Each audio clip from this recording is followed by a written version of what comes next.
All right, guys, the Watch 8 is coming and the Watch 8 Classic is coming your way.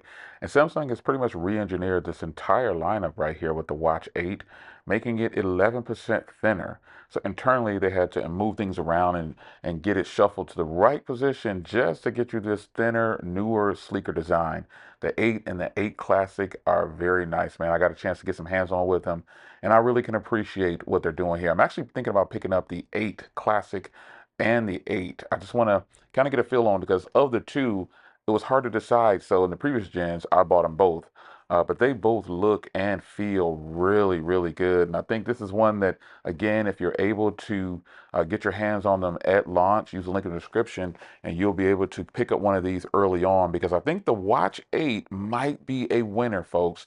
It is a new design, and they're kind of taking on the same design, like this nice unibody design or sleek design of the Ultra. You got to feel the 8 in hand. The Classic seems like a really premium feeling, like high-end watch. And the 8, believe it or not, the Watch 8 feels like this Ultra.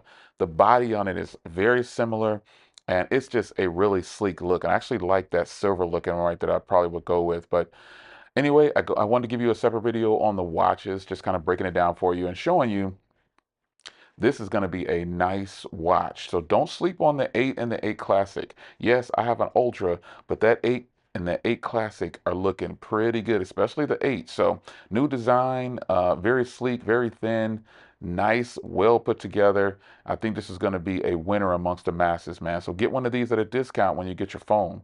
It's your man Jay. Hope you guys enjoyed. The link's in the description. Take care.